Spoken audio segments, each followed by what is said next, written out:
Hello friends, welcome to DS study academy. आज की class में हम क्लास 10th के मैथमेटिक्स से चैप्टर नंबर 10 जिसका नाम है हाइट एंड डिस्टेंस, जिसे हम कहते हैं दूरी एवं ऊंचाई, उसके इस प्रश्न को सॉल्व करेंगे। तो ये प्रश्न एनसीईआरटी का है। एनसीईआरटी के इस प्रश्न को हम सॉल्व करेंगे। प्रश्न क्या है? भूमि के एक बिंदु, कोई भूमि है, उसके एक बिंदु पी से, भूमि के एक बिंदु पी से एक 10 मीटर ऊंचे भवन, कोई भवन है जो 10 मीटर ऊंचा है। शिखर का उन्नयन कोण, भवन के शिखर का उन्नयन कोण जो है, वो भवन के शिखर का उन्नयन कोण है 30 डिग्री। 30 डिग्री है। भवन के शिखर पर एक ध्वज लहराया जाता है। जो भवन है उसके ऊपर कोई झंडा झंडा लगाया जाता है, उसको लहराया जाता है। तो जो झंडा लगाया गया है, पी से ध्वज के शिखर का उन्नयन कोण, पी कहीं पे एक बिंदु है, उस उस पी से उस ध्वज के शिखर का उन्नयन कोण जो दिया है वो 45 डिग्री है। उस पी बिंदु से ध्वज ध्वज दंड के सबसे ऊपरी शिखर शिखर का उन्नयन कोण 45 डिग्री है। तो हमें ज्ञात क्या करना है? ध्वज दंड की लंबाई ज्ञात करनी है कि वो ध्वज जो झंडा है उसपे, तो वो कितना लंबा होगा वो ज्ञात करना है हमें। बिंदु पी से भवन के बीच की दूरी ज्ञात करना है। हाइट एंड डिस्टेंस एक ऐसा चैप्टर है, मैथमेटिक्स का हाइट एंड डिस्टेंस एक ऐसा चैप्टर है, जब तक आप इसमें डायग्राम नहीं बनाते हैं तब तक आप इसको सॉल्व नहीं कर सकते। आप कितनी भी कोशिश कर लीजिए, आपको डायग्राम बनाना ही होगा, क्योंकि बिना डायग्राम के आप इसको सॉल्व नहीं कर सकते हैं। तो पहले हम इसका डायग्राम बनाएंगे। भूमि के एक बिंदु, भूमि है, उसमें एक बिंदु पी है कहीं पे, ये मान लिए हम पी बिंदु, ये पी है, ये फिक्स कर दिया है कि पी बिंदु कहीं पे है। तो पी से एक 10 मीटर ऊंचे, ये 10 मीटर ऊंचा भवन है, ये 10 मीटर, क्वेश्चन में ही बोल दिया है कि ये 10 मीटर ऊंचा भवन है। फिर इसके बीच की दूरी हमें ज्ञात करनी है। मान लीजिए हम इसके बीच की दूरी मान लेते हैं x, क्योंकि हमें P से भवन के बीच की दूरी ज्ञात ज्ञात करनी थी। तो ये P है और ये भवन है। ये जो P और ये पॉइंट है, इसके बीच की दूरी जो होगी वो भवन के बीच, P और भवन के बीच की दूरी होगी। और ये भवन है 10 मीटर ऊंचा। ठीक, ये भवन है 10 मीटर ऊंचा। थोड़ा सा डायग्राम इसको और छोटा बनाते हैं। मान लीजिए पॉइंट कहीं यहाँ पे होगा, पी ये है। ठीक, अब जो 10 मीटर ऊंचा भवन है, भवन के, ये भवन है 10 मीटर ऊंचा। अब भवन के शिखर का उन्नयन कोण पी बिंदु से, पी बिंदु से देखा जा रहा है, कोई व्यक्ति है जो पी बिंदु पर खड़ा है, वो पी बिंदु से देखता है भवन के शिखर का उन्नयन कोण। भवन के शिखर का उन्नयन कोण जब देखता है तो वो 30 डिग्री देखता है, कि उसके बीच का जो कोण बनता है वो 30 डिग्री का बनता है। यहाँ पे जो कोण बन रहा है इस समय वो 30 डिग्री का है। यहाँ पे जो कोण बन रहा है वो 30 डिग्री का है इस समय। हम इसका नामकरण कर देते हैं, इसको मान लेते हैं बी, इसको मान लेते हैं ए। ठीक, अब बोल रहा है, अब बोल रहा है कि भवन के शिखर पर, भवन के शिखर पर, ये भवन का शिखर है, ए बिंदु जो है ये भवन का शिखर हो गया। भवन के शिखर पर एक ध्वज को लहराया जाता है, मतलब एक झंडे को लहराया जाता है। झंडे को लहराया जाता है, मान लीजिए हम झंडे को यहाँ पे लहरा दे रहे हैं इसे, ये कोई झंडा हो गया, ये पॉइंट, मान लीजिए हम इसको नाम दे रहे हैं आर। ये जो आर पॉइंट है, आर और ए, जो ए आर है, ये है एक झंडा, ध्वज है, ध्वज को लहराया गया। और पी बिंदु से फिर से देखा गया कि जो ये पी वाला बिंदु है, यहाँ से फिर से देखा गया कि ध्वज दंड के जो सबसे ऊपरी ऊपरी ऊपरी शिखर का जो उन्नयन कोण है, अब वो 45 डिग्री बना रहा है, अब वो 45 डिग्री बना रहा है। अब ये पूरा कोण जो बन रहा है वो 45 डिग्री बन रहा है, पूरा 45 डिग्री बन रहा है। तो हमें ज्ञात क्या करना है? ध्वज दंड की लंबाई ज्ञात करनी है। हमें ये आर ए ज्ञात करना है। मान लीजिए हम आर ए को मान लेते हैं एच, आर ए को हम मान लिए एच। हमें ध्वज दंड की लंबाई ज्ञात करनी है और बिंदु पी से, ये बिंदु पी है, बिंदु पी से भवन के बीच की दूरी ज्ञात करनी है। यह भवन है और बिंदु पी है, इसके बीच की दूरी ज्ञात करनी है। हमने इसको माना है x और इस ऊंचाई को माना है h। अब यहाँ पे वही चीज हम लिख देंगे, सॉल्यूशन माना, माना बिंदु, माना बिंदु P से भवन के बीच की दूरी, भवन के बीच की दूरी x मीटर है, x मीटर है। हमने बिंदु P से, जो बिंदु P है, बिंदु P और भवन के बीच की दूरी को x मीटर माना है, क्योंकि क्वेश्चन मीटर में दिया है। अगर सेंटीमीटर में देता तो हम सेंटीमीटर में मानते, अभी मीटर में दिया तो हम मीटर में मानेंगे। माना बिंदु P से भवन के बीच की दूरी x मीटर है। अब हमसे एक चीज और पूछ रहा है, ध्वज दंड की लंबाई। हम ध्वज दंड की लंबाई को भी मानेंगे। माना ध्वज दंड की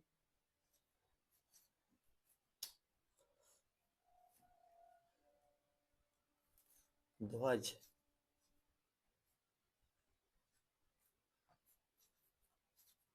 दंड, ध्वज दंड की लंबाई, ध्वज दंड की लंबाई स्मॉल h मीटर है, ध्वज दंड की लंबाई h मीटर है, h मीटर है। हमने यहाँ पे बिंदु P से भवन के बीच की दूरी x मीटर माना है, और ध्वज दंड की लंबाई जो है वो h मीटर माना है, h मीटर माना है। अब हमें क्या क्या दिया है उसका एक कंप्लीट डाटा बनाना होगा, क्योंकि जब तक हम डाटा नहीं बनाएंगे तब तक हमें पता नहीं चलेगा कि क्या क्या हमें दिया है। तो हमने यहाँ पे जो नामकरण किया, उस नामकरण के हिसाब से हम इसको यहाँ पे दिखाएंगे कि क्या क्या दिया है। तो दिया है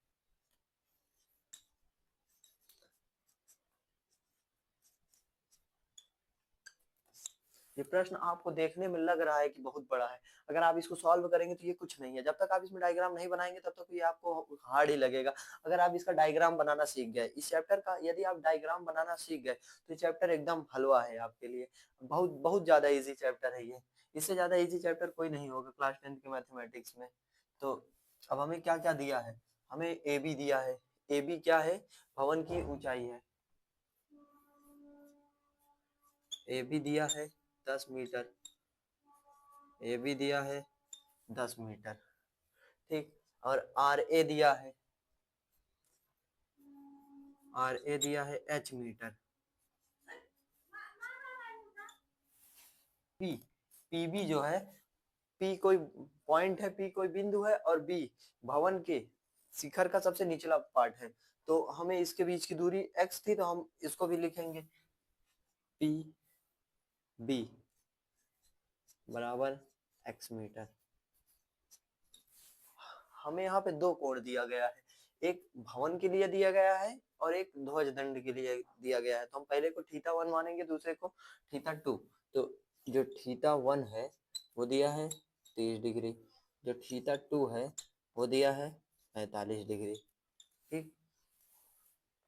अब हमें इन दो चीजों को ज्ञात करना है और ये सब दिया है हमको, और हमें ये आर ए और पीबी को बताना है कि ये क्या होगा।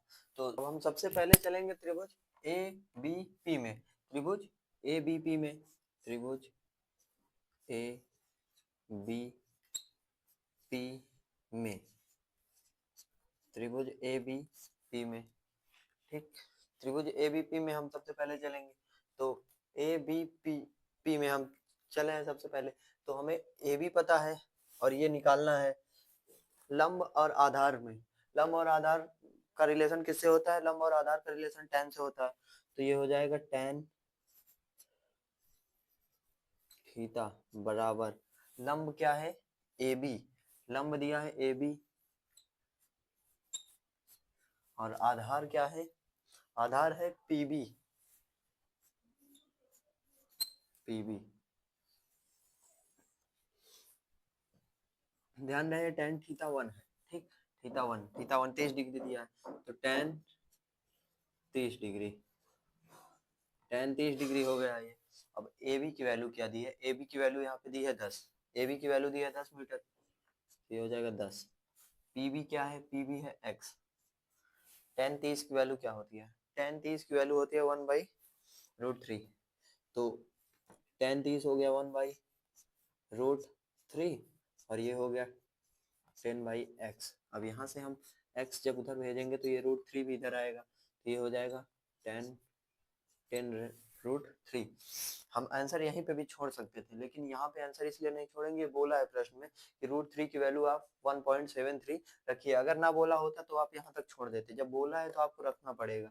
तो x 10 इंटू 1.73, जब हम इसका मल्टीप्लाई 1.73 का मल्टीप्लाई 10 से करेंगे तो ये आएगा x बराबर, ये 0 है तो इधर से दशमलव हटाएगा, तो ये आएगा 17.3 मीटर। हमें एक चीज पता चल गई है। हमें क्या पता चल गया है? पी से भवन के बीच की दूरी x माना था तो x निकल गया है। हमने पी से भवन के बीच की दूरी निकाल ली है। हमसे पी से भवन के बीच की दूरी पूछा भी था, तो हमने पी से भवन के बीच की दूरी निकाली है 17.3 मीटर। अब हमसे एक चीज और पूछा था, हमसे एक चीज और क्या पूछा था? ध्वज दंड की लंबाई। ध्वज दंड की लंबाई यहाँ से निकलेगा, इसके लिए हमें त्रिभुज में चलना होगा, आर बी पी त्रिभुज में चलना होगा। तो आर बी पी त्रिभुज में चलेंगे हम, त्रिभुज आर बी पी में, त्रिभुज आर बी पी में, त्रिभुज आर बी पी में हमसे आर ए पूछा है, आर ए पूछा है, तो हम आर बी मतलब लंब और आधार, लंब और आधार जैसे यहाँ पे लिए थे, लंब और आधार का रिलेशन tan से होता है, तो हम यहाँ पे भी लिखेंगे tan थीटा। तो यहाँ पे लंब क्या है? आर ए लंब नहीं है, लंब है आर बी, पूरा आर बी है लंब आर बी। आधार क्या है? आधार है पीबी, आधार है पीबी, ठीक। tan थीटा 2, थीटा 2 की वैल्यू दी है 45 डिग्री, तो ये हो जाएगा tan 45 डिग्री। आरबी, आरबी को हमें ए आर निकालना है, तो हम इसका आरबी का खंड करेंगे, मतलब आरबी को तोड़ेंगे। आरबी को तोड़ कर हम क्या लिख सकते हैं?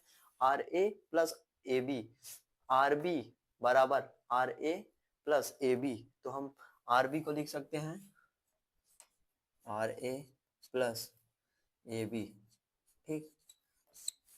नीचे पीबी, पीबी को पीबी पड़ा रहने दीजिए, अभी के लिए पीबी ही पड़ा रहने दीजिए। tan 45 का मान क्या होता है? tan 45 का मान होता है 1, तो ये हो जाएगा 1 बराबर आर ए हमें निकालना है। आर ए क्या है? एच।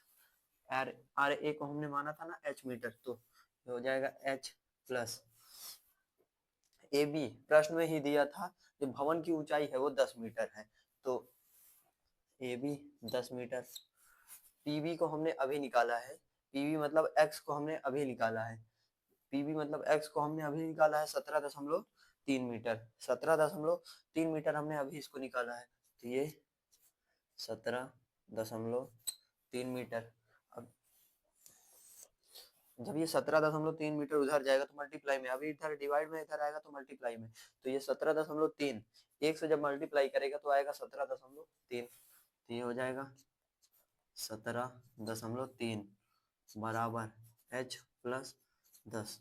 अब ये h जो है, ये 10 जो है इधर प्लस में उधर जाएगा तो माइनस में, तो ये हो जाएगा 17.3 माइनस 10, जो h आएगा वो आएगा 7.3 मीटर। हमें प्रश्न में पूछा था कि जो भवन और बिंदु P के बीच की दूरी है वो निकालिए, और जो ध्वज दंड की लंबाई है वो ज्ञात कीजिए। हमने P से भवन के बीच की दूरी निकाली, वो 17.3 मीटर आई। अब फिर हमने ध्वज दंड की लंबाई निकाली, ध्वज दंड की लंबाई निकाली तो वो 7.3 आई, 7.3 मीटर। हम इसको, इस चीज को हम इस तरह, जैसे ये रूट में है 10√3, इस तरह भी निकाल सकते थे, ये भी गलत नहीं है, लेकिन यहाँ पे प्रश्न में डायरेक्ट बोल दिया है कि √3 की वैल्यू आप 1.73 रखिए। अगर ना बोला होता तो हम यहाँ पे छोड़ देते। अब जब बोला है तो आपको लिखना पड़ेगा, नहीं तो आपका प्रश्न में नंबर कट सकता है। जब ये बोल दिया है कि आप इसको रखिए तो आपको रखना पड़ेगा, ठीक। अब यहाँ पे हमको वही चीज लिखना है, अतः बिंदु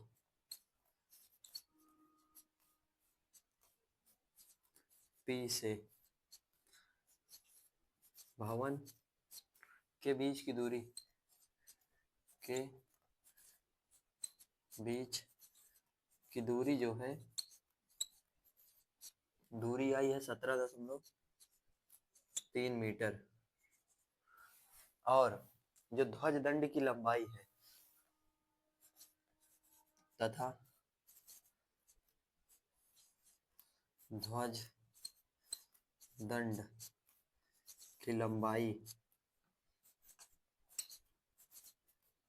ध्वज दंड की लंबाई जो है वो आई है 7.3 मीटर।